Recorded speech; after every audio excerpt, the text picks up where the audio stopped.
Muito boa noite, sejam todos muito bem-vindos a mais um encontro do Grupo de Estudos de Direito Sistémico.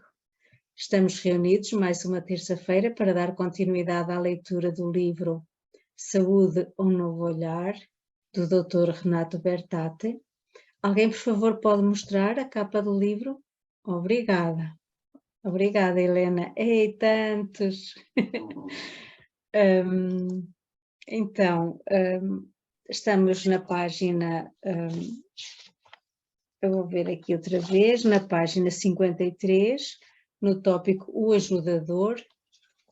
Recordo que estes encontros são gravados, disponibilizados mais tarde no canal do YouTube de Milton Plácido da Rosa. Hoje temos como leitora a Helena Júlia e como nosso orientador temos o professor Marcos Castro. Muito obrigada aos dois. E Marcos, eu agora passo para você. Antes um pequeno esclarecimento. Nós agora temos, como já sabem, um novo link. Para as pessoas que estão aqui de novo, o Marcos a certa altura vai abrir espaço para colocação de dúvidas, de questões, compartilhamentos. Para isso podem levantar a mãozinha aqui virtual nas reações ou então a mão física, ok? Então, Marcos, agora sim passo para você. Obrigada. Obrigado, Manuela. Muito boa noite a todas, boa noite a todos. Que bom estar aqui de novo. E com relação aos comentários, perguntas, fiquem bem à vontade, não é? Não precisa esperar assim só esse momento aí formal de abertura para isso, mas sinta-se à vontade no chat também. Às vezes eu consigo acompanhar, às vezes não, e eu peço para Manuela me ajudar. Então sintam-se bem à vontade aí para participar da maneira que for melhor. Então sintam-se bem-vindos também à continuidade do nosso livro. É uma honra estar aqui com vocês.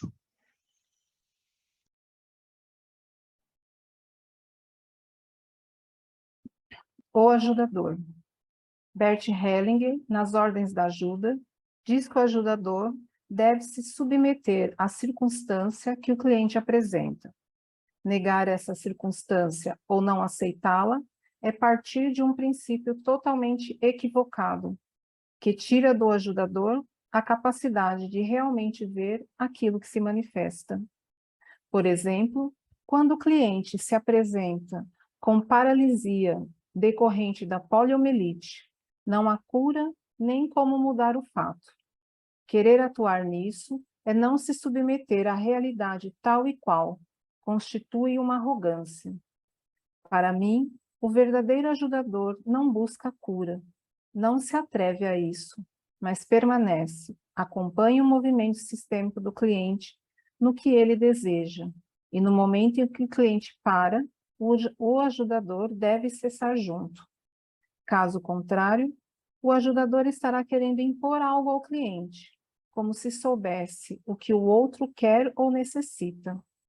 Agir dessa forma é se colocar acima de Deus.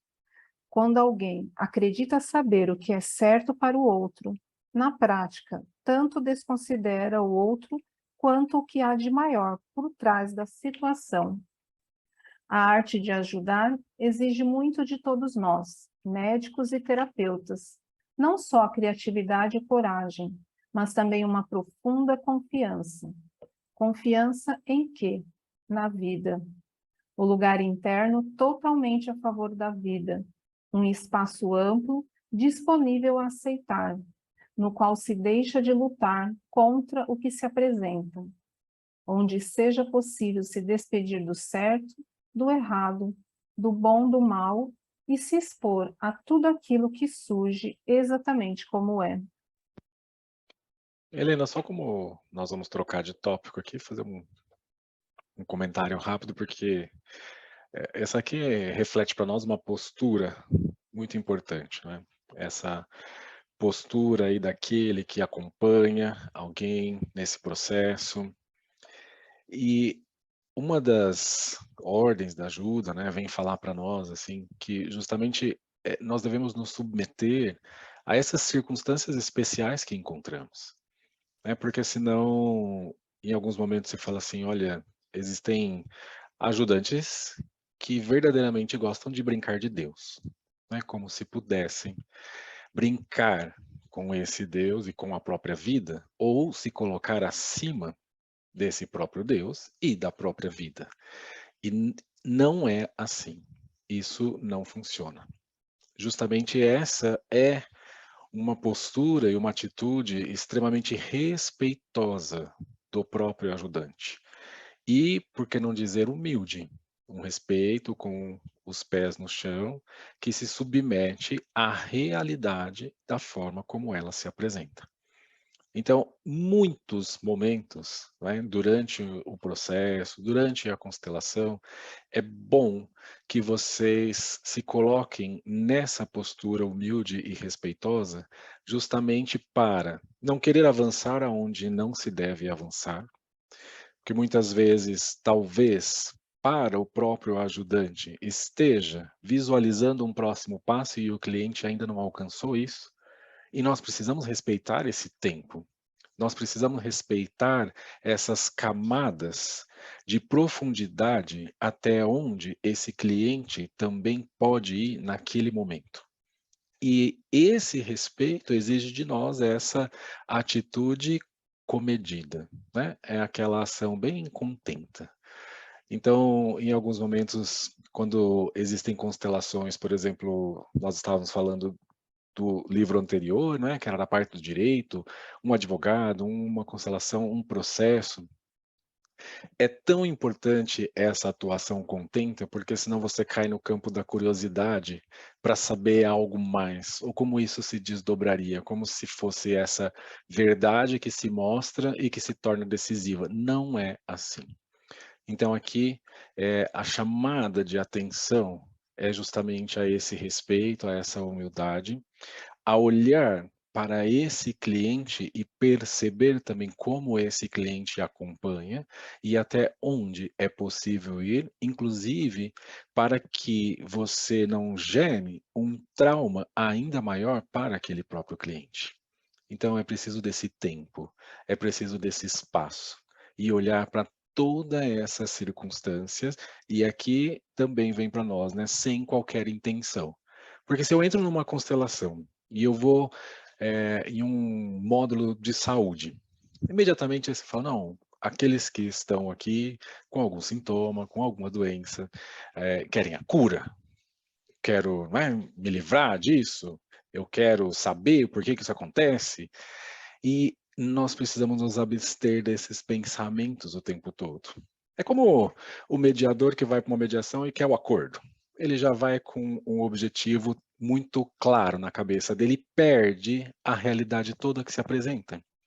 Se eu vou aqui para esse exemplo que o Renato colocou aqui, alguém que sofre de paralisia, e eu quero a cura a qualquer custo, aonde eu vou? E de que maneira eu vou, então, enfrentar tudo isso que a própria vida está mostrando? E aí, na constelação, justamente assim, é preciso sair dessa guerra? É preciso sair dessa luta? Até quando vai permanecer nessa postura de guerra, de luta, de dor, de sofrimento? E sim se colocar de frente a essa circunstância. E talvez também ser guiado por ela. E essa palavra que o Renato traz aqui, confiança, ela permeia todo esse trabalho. Essa confiança na própria vida e tudo que ela nos traz. Então, para quem quer também trabalhar, né, se colocar nessa posição de ajudante, como constelador, lembre-se disso, dessa confiança, porque é preciso ter essa coragem de confiar e se entregar a tudo que a vida apresenta para nós, inclusive aquilo que se mostra sendo bastante difícil. E aquilo que é difícil também exige de nós o último, exige de nós o máximo para que a gente possa olhar em toda a nossa profundidade. Então, é uma parte que eu gostaria de fazer com vocês para não deixar passar isso aqui em branco, porque realmente é uma postura que é muito importante dentro daquilo que nós conhecemos como constelação familiar, Familienstellung, do Bert Hellinger.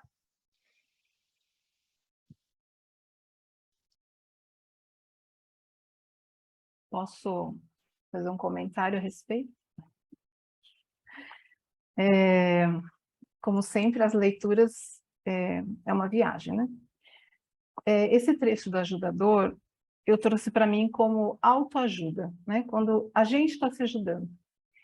E o que eu tenho aprendido, cada vez mais com a constelação, é essa confiança, que até o Bert comenta, né? Que ele sempre confia no campo que o próximo passo será apresentado, né?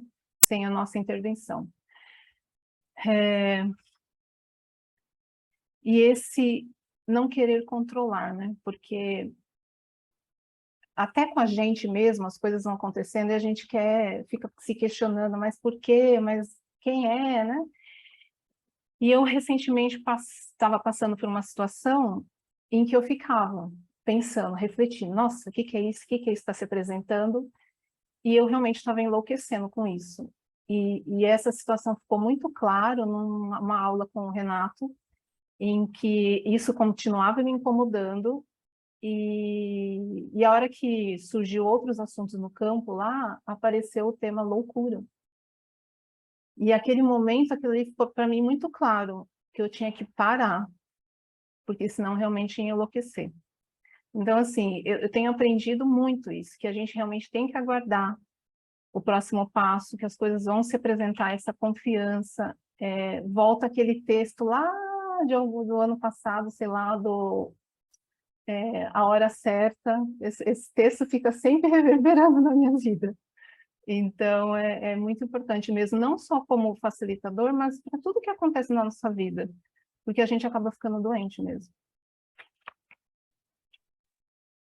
Sim, Helena. E isso que você traz também é tão importante, não é? Essa percepção de nós mesmos. Então, não se trata do outro, né? Essa ajuda onde eu olho esse outro e sei o que esse outro precisa e agora estou aqui disponível e me transformo nesse salvador, né? Mas sim, justamente isso, esse parar para nós mesmos, dar esse tempo para nós mesmos. Porque talvez nessa loucura, né, para usar essa palavra que você disse, também do dia a dia, e quando tem algo que está ali pegando em nós, fica assim, nossa, mas eu preciso entender logo isso, porque daí se eu entender logo isso, eu também me livro mais rapidamente disso. E aí você entra nesse ciclo que é aonde se beira essa loucura, porque eu preciso descobrir essa mensagem a qualquer custo, já para utilizar aquilo que a gente fala aqui na constelação, o sintoma, a doença, eles nos trazem uma mensagem. Então sim, eu olho para a mensagem como se isso fosse tudo muito simples e me livro do sintoma da doença, né? Um passe de mágica. Não é assim. E aqui pede de nós justamente essa exposição. Quando você consegue se dar esse tempo e se expor a essa realidade, aí sim você começa também a ser conduzido, e talvez venha esse próximo passo, mas esse próximo passo também não vem solto assim que, né? Sim, ele acontece, mas exige de nós justamente esse centramento. Exige de nós a autoobservação, o que é que está acontecendo, a percepção, né, como eu me percebo, ou eu realmente me percebo, porque muitos entram num piloto automático e não se percebem, não percebem o movimento mais profundo que está clamando e que o próprio corpo está mostrando. E aí então se perceber. E depois sim, talvez venha uma compreensão diante de tudo isso. E como é que eu sigo com tudo isso que está se apresentando e com o que eu estou percebendo? Mas perceber é algo precioso para não deixar escapar essas oportunidades diante de toda a tribulação ou, né, esse ritmo frenético do próprio dia a dia. E aí, por isso que a gente dá essa paradinha para poder se centrar um pouquinho e se expor, mais uma vez, como eu disse, à realidade. Nada melhor do que a realidade. Obrigado, Helena.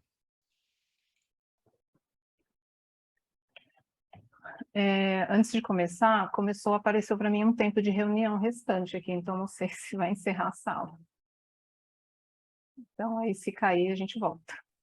Eu espero bem que não, porque Tá aqui aparecendo para também mim aqui. apareceu, sim, aqui também apareceu. Supostamente não seria de aparecer, mas esta é a primeira reunião desta nova assinatura. Sendo por assinatura, não deveria aparecer. Mas se cair, a gente volta, então. Será que tem um tempo mais reduzido agora? Pois Tudo não bem. sei. Níveis de consciência. Atuam em nós níveis totalmente diferentes de consciência, dos quais temos discernimento de apenas um. Os demais não percebemos, a menos que surja em nós uma abertura para compreendermos e principalmente vivenciarmos essas novas percepções, de modo a nos tornarmos dedicados a novos aprendizados e dispostos a novas atitudes. O acesso a esta sabedoria e aos moldes pessoais e práticos para essa receptividade constituem o propósito base deste livro, sendo este capítulo vital nesta abordagem. Para falarmos sobre saúde e sobre os sintomas ou doenças provenientes de limitações sistêmicas, é necessário entendermos e, por consequência, diferenciarmos os níveis de consciência. Essa distinção é fundamental, porque nossos conflitos acontecem em função de eventuais contraposições entre os níveis de consciência. Consciência pessoal. O primeiro nível de consciência é aquele que todos conhecemos e chamamos de consciência. É muito nítido para nós, alicerçado em todo o nosso processo de criação, educação, valores, crenças, basicamente construído em cima de certo ou errado, do bem e do mal. Desde muito cedo, aprendemos esses valores, não só porque ouvimos dos nossos pais, professores, padres, pregadores, rabinos, o que é certo e o que é errado, mas principalmente porque queremos pertencer. Nós nos adaptamos a esses conjuntos de regras, crenças, valores, experiências, traumas e vivências porque queremos ser aceitos e amados. Desde muito cedo, sabemos o que é certo ou errado, o que é ou não pecado, o que devemos e não devemos fazer. Este conjunto de regras, crenças, valores e experiências, traumas e vivências, muda de família para família, de religião para religião, de cultura para cultura, de sociedade para sociedade, de etnia para etnia, ou seja, se altera conforme os sistemas aos quais nós pertencemos. Nós nos adaptamos e extraímos do conjunto de regras, crenças, valores, experiências, traumas e vivências, tudo aquilo que é certo e errado, bom e mal, e quando agimos de acordo com esses valores familiares, religiosos, sociais, culturais, nós temos aquilo que chamamos de boa consciência, ou consciência leve. Nós nos sentimos inocentes e temos uma sensação de pureza, com direito a pertencer. O que isso significa? Qual é o efeito da boa consciência em nós? Quando seguimos esses valores, quando respeitamos e permanecemos dentro dos limites, temos a sensação de consciência tranquila.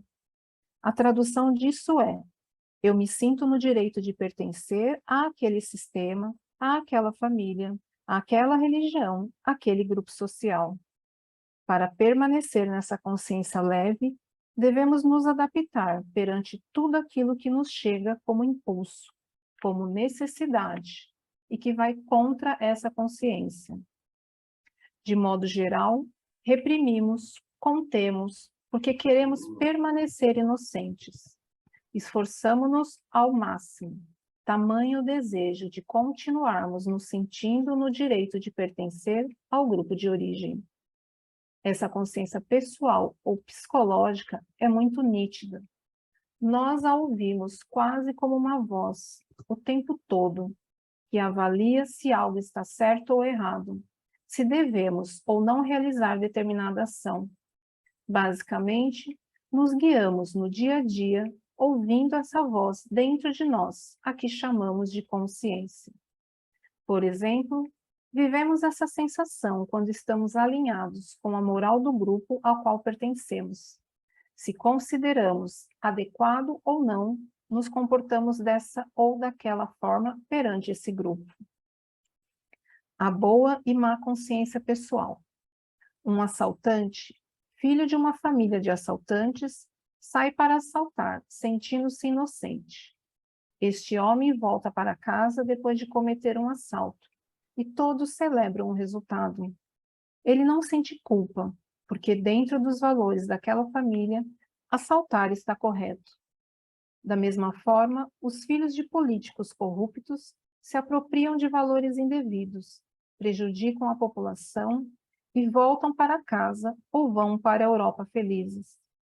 Eles não se sentem culpados, ao contrário, sentem-se até superiores às outras pessoas, porque se consideram mais espertos e inteligentes.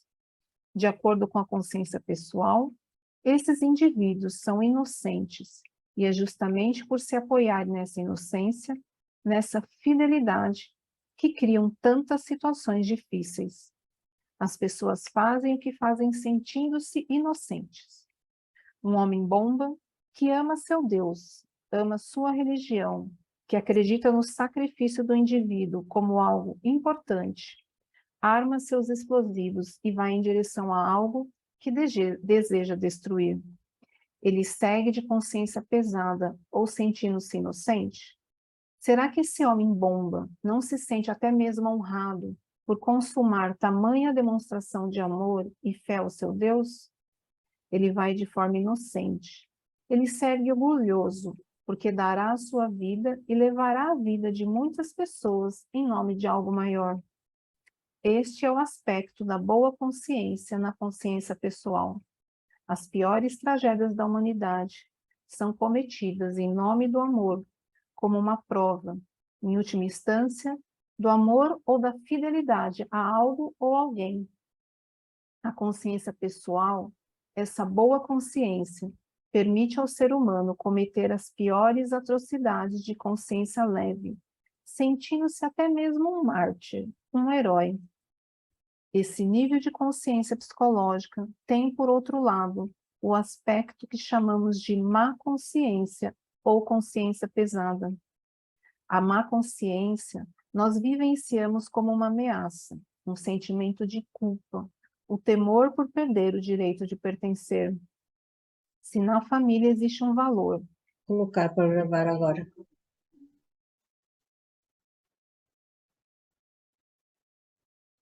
Pode continuar então. A moral é construída exatamente em cima desses valores, dessa consciência pessoal, e muda, portanto, de família para família, de cultura para cultura e de religião para religião. Quando faço algo que vai contra esses valores, internamente vivencio culpa e ameaça de ser excluído. Quando as pessoas agem contra essa moral, ficam com medo de que alguém descubra, justamente porque temem que, se alguém descobrir, haverá ameaça concreta de serem julgadas, condenadas ou excluídas daquela família, religião, sociedade ou grupo. A consciência pessoal ou psicológica é voltada para o pertencimento do indivíduo. Trata-se de uma consciência muito profunda, porém estreita. Estreita por quê? Porque essa consciência limita os nossos comportamentos e nossas atitudes. É uma consciência que discernimos em nós bastante profunda, porém limitada, por excluir todos aqueles ou tudo aquilo que não diz respeito aos nossos valores de origem. Por exemplo, quando duas pessoas se encontram, se amam, se casam, cada um vem de uma família que tem seu conjunto de regras, crenças, valores, experiências, traumas, vivências ou até mesmo religiões ou etnia diferentes. Quando o casal convive, Cada um vive de acordo com os seus valores, aquilo que é certo na sua família de origem. E o que acontece quando esses valores se encontram na relação? Conflitos. Por quê? Porque um acredita cegamente que os seus valores são melhores e superiores ao valor do outro e da família do outro e vice-versa. O que faz cada um acreditar nisso? O amor infantil, cego, no qual a pessoa permanece fiel ao conjunto de regras, crenças, valores, experiências, traumas e vivências da sua família e não as questiona. Cada um deixa de avaliar se há sentido ou não no que acredita e simplesmente segue sendo um bom menino ou uma boa menina. Não apenas cada um de nós permanece cego por conta do amor infantil em relação à nossa família, nossas crenças, nossos valores, como lutamos bravamente para mantê-los. Grande parte dos conflitos nas relações tem origem nessa cegueira, na forma infantil de sermos fiéis a nossos familiares, ao conjunto de regras, crenças, valores, experiências, traumas e vivências que trazemos, uma vez que acreditamos, por termos sido treinados desde muito cedo, que determinada forma é a certa. Se o outro age de outro jeito, está errado. Não pode. Tem que fazer o que é certo. Esse nível de consciência, a maioria de nós conhece na prática e vive o tempo inteiro. Essa consciência se manifesta nas relações afetivas, nas relações de amizade, nas relações profissionais. Ela coordena nossas ações em todos os lugares e em tudo. É aquela que percebemos. Ok, Helena. Aqui falamos da consciência pessoal. E é muito importante isso, essa ligação o tempo todo com o pertencimento. Ela está estritamente ligada à noção de pertencimento. É como se nessa consciência pessoal atuasse a todo momento uma pergunta, né? E essa pergunta é assim, olha, o que eu, Marcos Castro, preciso fazer para continuar pertencendo a esse sistema? E aí, quando eu digo sistema, vamos pensar então assim no nosso primeiro sistema, é a própria família. Então, o que eu, Marcos Castro, preciso fazer para continuar pertencendo a essa família Castro? Porque dentro dessa família existem os valores, as informações, as crenças, que vão também seguindo em nós mesmos. São mensagens que estão presentes dentro do sistema, daquilo que é certo ou que é errado para esse sistema, e aí você está tranquilo, você está com o que chamamos de consciência leve ou boa consciência, quando você justamente faz aquilo que esse próprio sistema espera de você. E aí o Renato faz uma provocação aqui, ele diz assim, segue sendo o bom menino? Segue sendo a boa menina? E quem é esse bom menino? Quem é essa boa menina? Aquele que faz tudo estritamente dentro desses contornos do próprio sistema. Segue totalmente as regras desse sistema. Porque quando se vai para uma consciência um pouco mais ampla, ou quando se tenta romper esses limites do sistema, isso não é fácil. Isso traz também uma sensação de culpa, porque afasta essa pessoa também dessa sensação de pertencimento. Será que eu, Marcos Castro, pertenço realmente à família Castro ao fazer totalmente diferente do que esse sistema determina, do que esse sistema mostra para mim do que é certo? O sistema ele mostra isso claramente. Olha, isso é certo, você deve fazer isso, isso é errado. E quantos de nós também adquirimos essas crenças que são verdadeiras limitações? E aí existe essa expressão, são crenças limitantes, e sim, quantas imposições e quantas declarações recebemos do próprio sistema. E aí eu convido, né, especialmente assim, aqueles que são aqui, que são papais, mamães, cuidado com as declarações que vocês fazem aos seus filhos. Isso tem um peso enorme na alma. E essa criança simplesmente pode capturar essa declaração para si como uma profunda verdade que deve seguir. E muitas vezes são declarações ditas em momentos em que você talvez esteja mais atribulado, mais atarefado, inquieto. Cuidado! Isso tudo que também está presente no sistema se repassa dentro desse próprio sistema. E nós falamos do sistema inicial, a família, mas também isso com relação aos grupos aos quais nos filiamos durante a vida, a escola, os nossos grupos de amigos e tantas outras associações. Eu quero aproveitar que há pouco tempo eu vi um videozinho, é um desenho, mas eu quero que vocês olhem dentro disso que a gente está falando agora e estudando sobre a boa e a má consciência, e é um vídeo que mostra um menininho e como ele olha dentro dessa situação e ali dentro desse sistema. E o que isso provoca nele, e qual é essa tomada de consciência, se é que ela existe, de que ele segue algo ali nesse sistema, ou que ele segue alguém nesse sistema. Eu acredito que vai ser bem apropriado para essa parte aqui. Se vocês estiverem de acordo, é um videozinho rápido, não sei, 6 ou 9 minutos no máximo, e eu poderia compartilhar com vocês. Tudo bem, Manuela? Tudo bem? Tem que pedir permissão para a chefa aí, para a Manuela. Tudo bem, Marcos? De forma alguma. Então Sim. eu vou compartilhar as sutilezas do sistema. Quem percebeu algo, eu não vou falar, eu quero saber o que vocês viram, o que vocês perceberam. Está muito Eu acho bom, que ele. Marcos. Podem falar.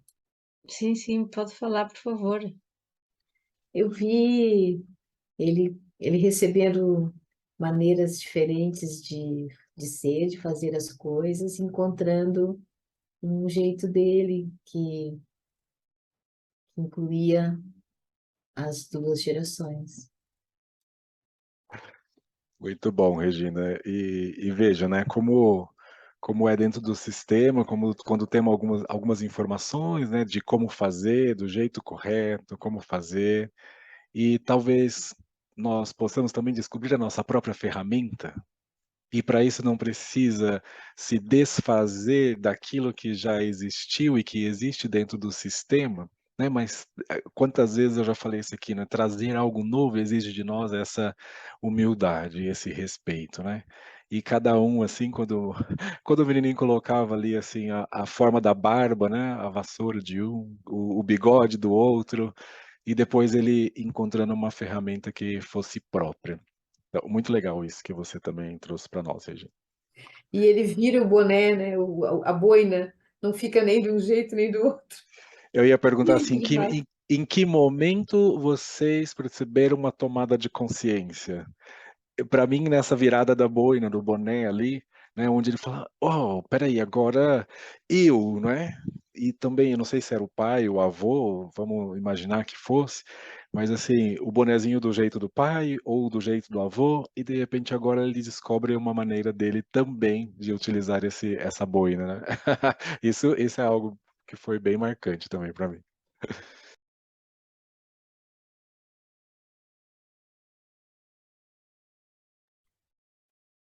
Marcos, muito obrigada. Foi uma emoção para mim, eu adorei.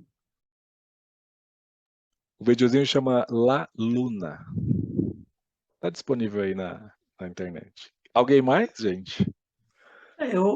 Assim, né, eu fiquei feliz que da tomada de vida, ele tomou a vida, né, e honrou tudo, e tomou a vida para ele, falou, eu faço do meu jeito, né? Eu achei muito bonito.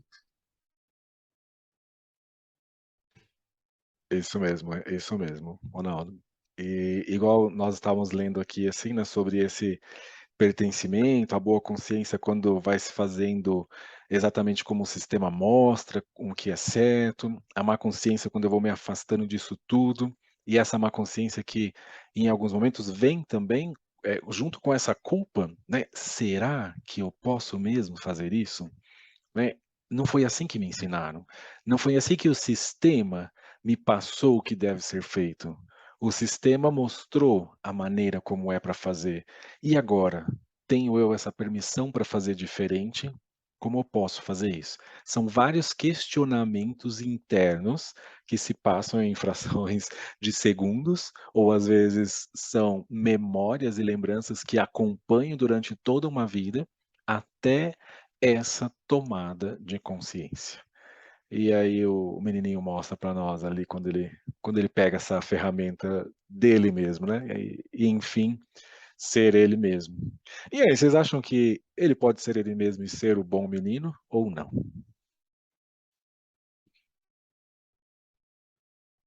Uma provocação. Marcos, ele pode ser ele próprio, mas não se vai sentir um bom menino. Ele vai sentir que não está a corresponder às expectativas que eram esperadas deles, mas ele assim pode ir adiante e fazer um pouco diferente. Pode ser criativo. Isso, exatamente. Não quero colocar aqui que é certo ou errado, mas essa é uma possibilidade. E como se sentem aqueles também que estão nesse sistema, quando eles podem olhar para esse que fez algo diferente, que mostrou algo diferente? Nem sempre isso é fácil, porque para mostrar algo diferente, como eu disse naquela postura de respeito e humildade, porque muitas vezes se foge desse campo do respeito e se quer mostrar algo como se fosse melhor ou soubesse algo a mais que aqueles outros não sabem. E aí isso afasta. E quando você consegue mostrar algo dentro desse respeito, essa criatividade que a Manuela trouxe, essa sua forma de ser, e aí veja a felicidade também que vem dentro desse sistema, porque estavam ali lutando com aquela forma, entre aspas, antiga de se fazer, e vem esse menino e mostra algo novo. E dentro desse algo novo também se pode prosseguir. E aí todos eles então também se alegram com isso, porque esse menino foi além. Esse menino foi adiante, junto com o próprio sistema. E aí ele leva esse sistema além também. Isso é uma preciosidade. Marcos, Oi, Vera, boa noite. eu lembrei da minha vida de dois exemplos muito fortes. Quando eu me separei, a minha mãe, ela não podia aceitar. A família não tinha nenhuma pessoa separada. Nossa, como foi difícil. E eu sempre vejo que a minha mãe deu um passo à frente. O tempo foi passando e depois ela aceitou meu namorado, depois ela aceitou passar um domingo, almoçar fora com a gente e abriu o coração, porque ela estava ela tinha uma verdade absoluta que não se podia sair do casamento. Ela passou as histórias dela dizendo que o casamento era até que a morte o separe. Ela viveu a história dela sendo contra a própria mãe, porque a minha nona, ela teve mais de um marido e ela teve filhos com mais de um marido. E a minha mãe ocultava, escondia, e ela aderiu ao sistema da família do meu pai, porque lá era tudo correto, segundo ela, entende? Aí venho eu com a minha história. Então, eu acho que ela deu um grande passo, porque ela reviu a mãe dela, né? E pôde aceitar a mãe como era. A gente não tinha esse entendimento, mas eu acho que a vida trouxe isso. E ela aceitou também que eu vivesse essa história. E uma segunda história super linda da minha neta mais velha, gente. Vou compartilhar com vocês porque é tão linda. A minha filha mais velha, ela teve um casamento e depois ela nasceu a minha neta, Manuela. E a, a minha filha se separou. Aquele genro namorou uma outra pessoa. E aquela pessoa que ele namorou ficou grávida. Aí o mundo caiu para todo mundo. Passaram-se algum tempo, ele ficou sozinho e depois ele resolveu ir morar com essa moça. E ele é pai da minha neta, né? E a menina que a esposa dele teve, né, a companheira, eles fizeram DNA e não era filha dele. Mas eles foram morar juntos. Aí eu falava para Deus, Deus, não dá isso para minha neta, porque como é que ela vai viver essa história de ver que o pai dela se separou por causa dessa moça e essa criança que ela vai conviver quase como irmã, porque não tem quase diferença, poucos meses de diferença. E eu chorava e pedia para Deus por outra mulher na vida desse meu genro. Que tudo bem outra mulher, mas aquela não, para minha neta não sofrer. A vida foi passando e a vida foi Deus foi tão maravilhoso. A minha neta Manuela digeriu, elaborou tudo isso. Ela é assim, tem os coração aberto para essa menina que é a Luísa e para essa madrasta, né? E a minha filha se casou com outro homem e ela tem um outro também que tem figura paterna na vida dela. E a minha filha viveu, a minha neta, ela viveu tudo isso, ela transformou. Quer dizer, olha como grande é a vida. Olha como eu era pequena quando eu pensava que a minha neta não ia suportar. E tudo está indo, está caminhando, todo dia caminha, todo dia cresce. Não é lindo? Oi, Vera. Sim, é muito lindo, né? E lindo quando nós falamos aqui no nosso encontro hoje sobre essa confiança na própria vida. E agora você traz esse relato, como é lindo confiar na vida. Porque essa boa consciência, né, dentro disso que nós estamos falando hoje, veja o quanto ela está atrelada ao pertencimento e quanto carrega esses valores. E quais são esses valores? Né, quais são os valores lá que a nona passou e depois da mãe, com alguns valores, depois você, a filha, depois vem a sua própria filha, então a neta. E esses valores, perceba assim, o quanto eles estão presentes dentro do sistema. E aí quando você falava, né, essa questão da separação, assim, para a mãe, era um valor muito forte isso. É como se dissesse, olha, aqui nessa família não há espaço para separação. É até que a morte os separe, porque foi feita essa declaração e assim segue. E de repente vem alguém e mostra. Olha, não, é possível se separar. E depois, talvez, um passo a mais, é possível viver bem, é possível sair do sofrimento, mesmo sendo separado, porque talvez a mãe quisesse proteger, porque existe uma crença. E eu não sei se a crença era, olha, as mulheres separadas, elas sofrem, elas são discriminadas, eu não sei quais são os valores que estão presentes aí dentro desse sistema. Aí a filha, em alguns momentos, pode até julgar essa mãe, nossa, como minha mãe pensa assim.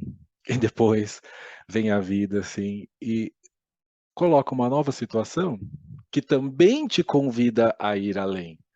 E olha, tudo que é feito por amor. Então, a tua mãe também fez algo por amor por você, e você depois tentando fazer algo por amor pela sua filha e pela neta. E aí, no fundo, assim, nossa, eu sei talvez aquilo que é o melhor naquele momento. Aí vem a vida e mostra o que é o melhor. Vem a vida com a sua realidade, para trazer e fechar tudo isso que a gente falou hoje, a realidade da forma como ela é e como se pode colocar em concordância com essa realidade. E quando se coloca dentro dessa concordância, veja o quanto isso traz também serenidade, mesmo em meio a situações difíceis, mesmo em meio a situações em que exigem de nós um outro caminho, uma nova forma de pensar e também de agir. Tudo isso que nos é mostrado também exige de nós uma atitude. Qual é a minha atitude quando eu tomo consciência, quando eu observo, quando eu compreendo, quando eu percebo isso? O que vale é a nossa atitude. Então, é muito bom tudo isso que você trouxe para nós também, Vera. Muito obrigado. Manuela, eu vi que a sala já está em contagem regressiva novamente, então não sei se Obrigada. você quer falar alguma coisa, algum recadinho. Aí a gente pode parar a leitura por aqui mesmo. Alguém gostaria de compartilhar mais alguma coisa? Fica à vontade. Tem aqui no chat que o Ronaldo Silva colocou que na semana passada assistiu a um filme que tem o nome de português, um violinista no telhado, que mostra um exemplo igual desta animação. A presença no sistema da chamada ovelha negra que resolve fazer o mesmo de forma diferente. Só para compartilhar, terminar aqui, né? Mostrando esse filme do Marcos, eu lembrei de um aluno que eu pedi para ele fazer um desenho, né? Ele tem bastante problema de aprendizagem. Daí eu falei, com quem você se parece? Ah, eu me pareço com meu pai. Daí eu falei assim, e quem tem essa dificuldade também, né, na aprendizagem? Ah, eu sou igual ao meu pai, eu não vou aprender.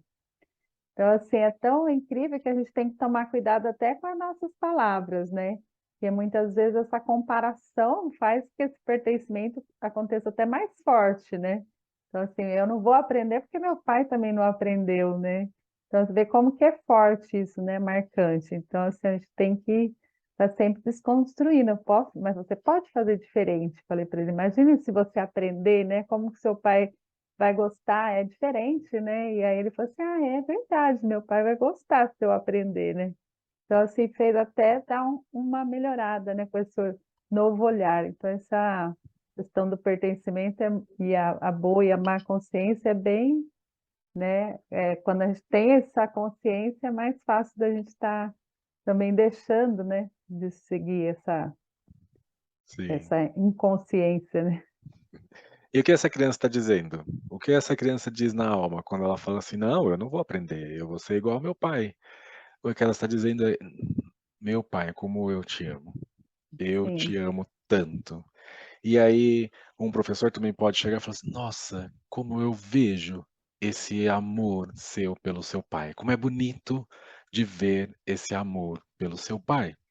Aqui sim, você pode amar o seu pai", né, porque isso também vai liberando essa criança que ela não precisa repetir isso do pai para mostrar esse amor infantil e cego, como nós vimos hoje, mas sim, continuar com esse pai no coração, levar esse pai totalmente com ele e ainda assim sim, entregar e aprender. mostrar algo diferente, aprender também Sim, pelo pai, né, você pode inclusive aprender por esse pai. por E esse aí, pai.